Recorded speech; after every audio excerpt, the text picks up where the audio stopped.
A už najmenej muža, s ktorým ste zasnúbená. Čo mám robiť, aby ste sa do mňa zaľúbili? Bojíte sa lásky? Alebo len mňa?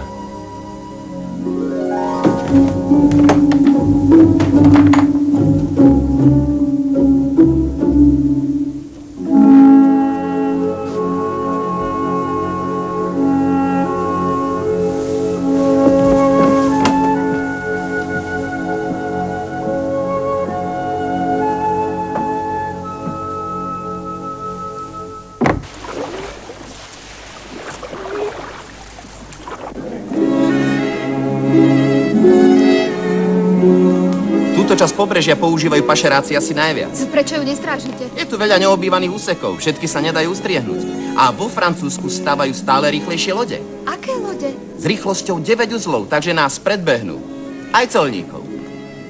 A čo vlastne pašujú? Najjemnejší parížský zamat, brandy, tabak, hodvába satén. Najhoršie je, že všetko nakradnuté zlato ide do Francúzska.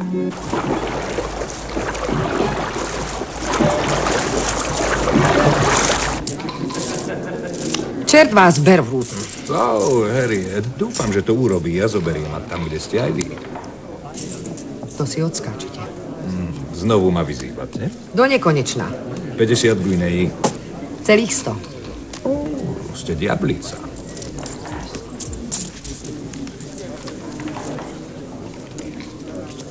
Prepáčte, Harry. Odveta musí počkať. Vrátite sa?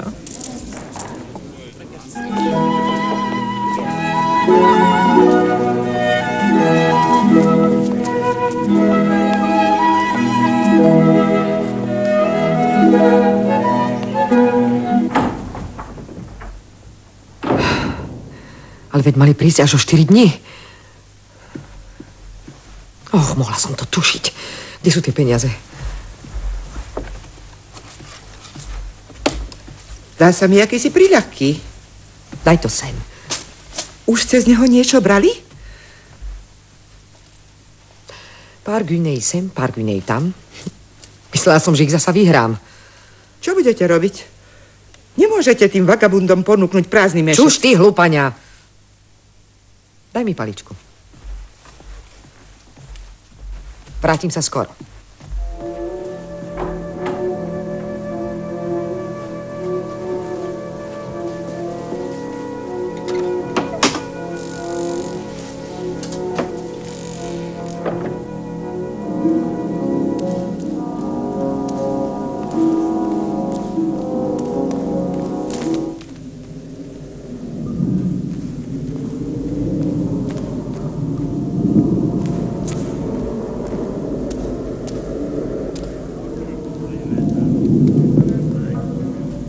Zakotvite čln a vyložte tovar.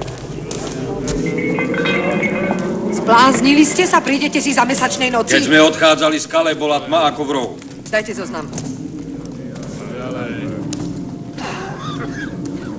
Brandy, víno. A kde je hodváb?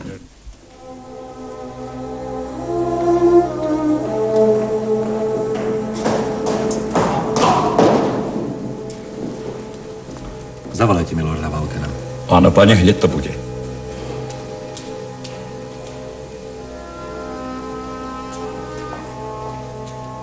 Prepáčte, pane, ale je tu nejaký dôstojník s vojakmi a chce s vami hovoriť.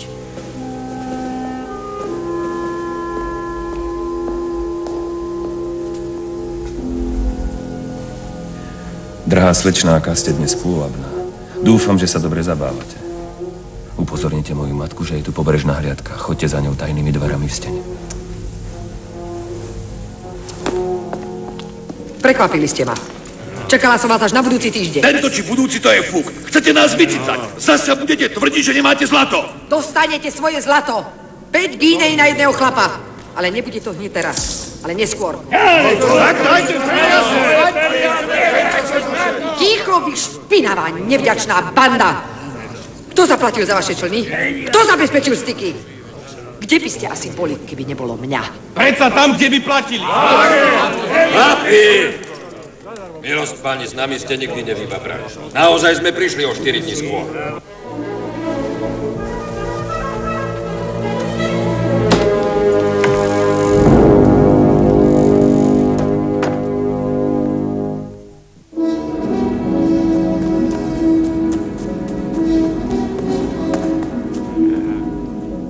Veď nám to celkom slušne vynáša.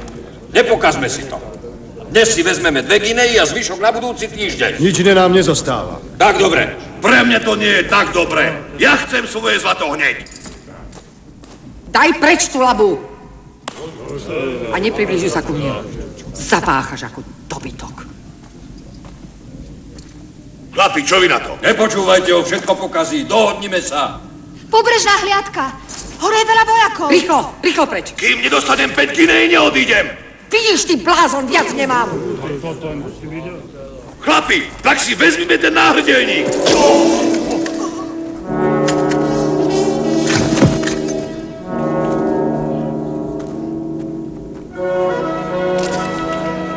Keď mi pre vás vyšší nejaké zlato, zavolám vás.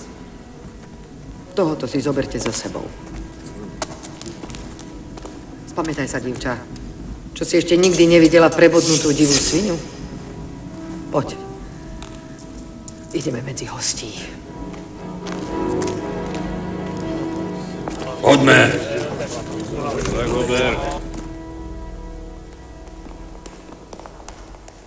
Mama, toto je kapitán Jackson. A hľadá miesto, kde sa ukryli pašeráci. Aké vzrušujúce. A už ste niečo našli? Nie, milostivá.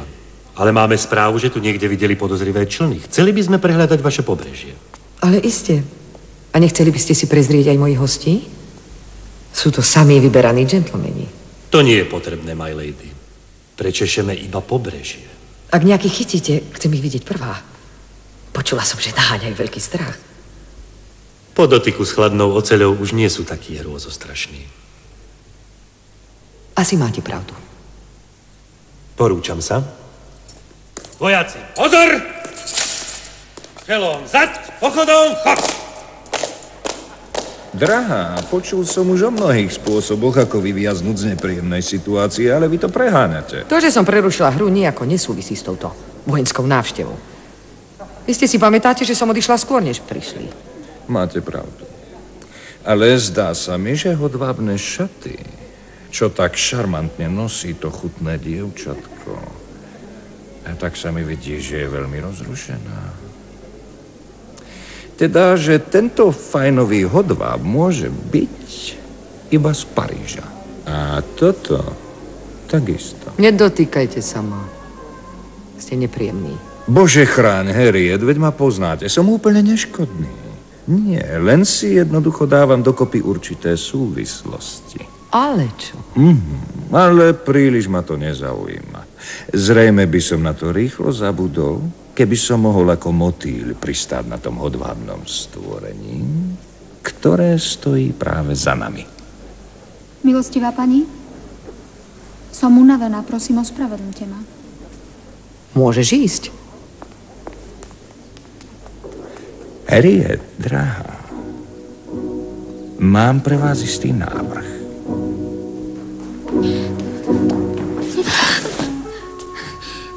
Čo je? Preboha, čo sa vám stalo?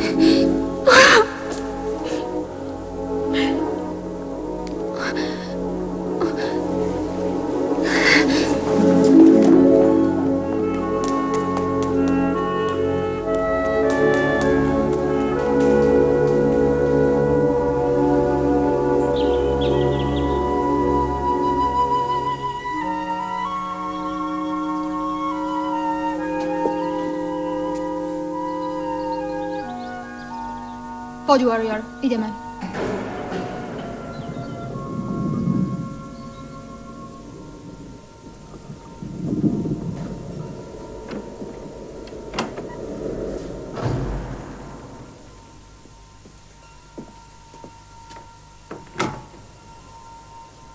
No tak, poď so mnou, poď.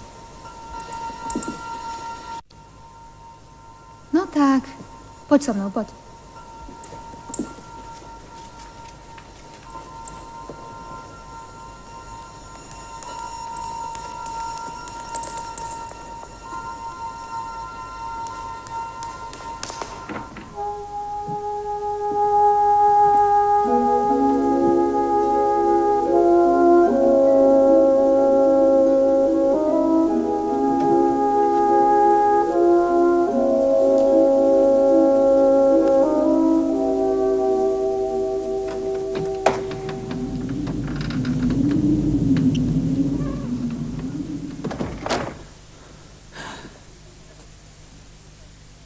Moja drahá, som rád, že ste ma navštívili.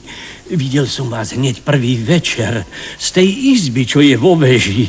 Už veľmi dávno za mnou nikto nebol. Kto ste? Volám sa Cyrena Staverlyová. Môj príbeh je trošku zvláštny. Lord Walken ma vyhral v jednej stávke. Naozaj, Lord Walken? On vás vyhral? No to je teda poriadny lotor. Počul som hlasy, my Lord Walken.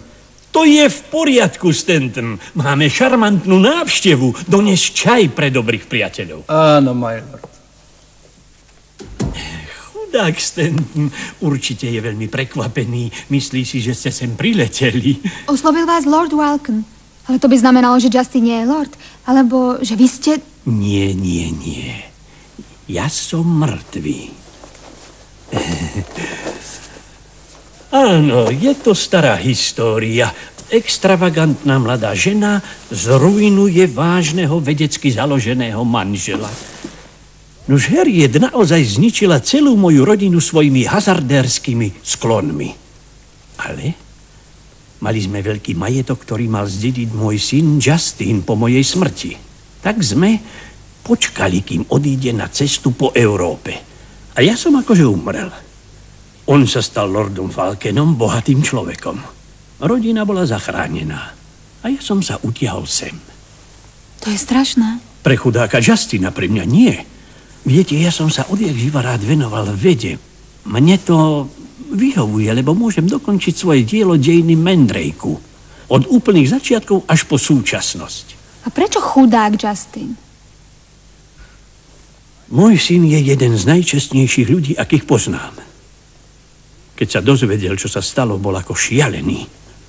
Potom pochopil, že sa s tým nedá vôbec nič robiť, lebo by nás oboch znevážil, mňa i svoju matku.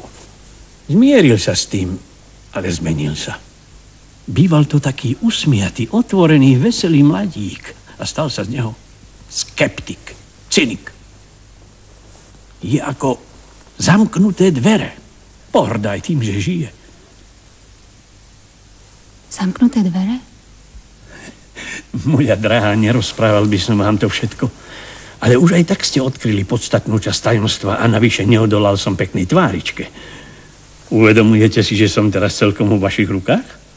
Môžete mi dôverovať. Ľúbite môjho syna? Nie. A on vás ľúbi? Nemá dôvod. Čo by som dal za to byť v jeho koži?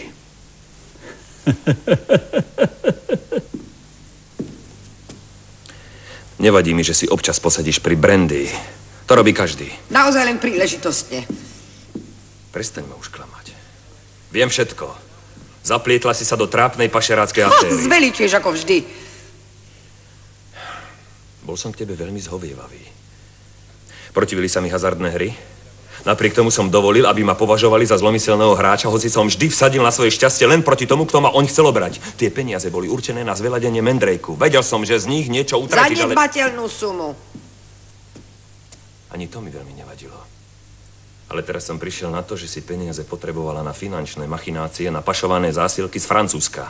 Koľko si za to dostala v Londýne? 2-krát toľko? 3-krát? Ani to ti nestačí však. Tebe sa všetko máli. Moje peniaze, tvoje hazardné hry, pašovanie. Stále ti nestačí. Chceš ešte viac, viac, viac. Si až chorobne nenásytná. Hnusíš sa mi. To už musí prestať. Musí to prestať, aby sa zachovala česť rodiny. A keď odmietnem?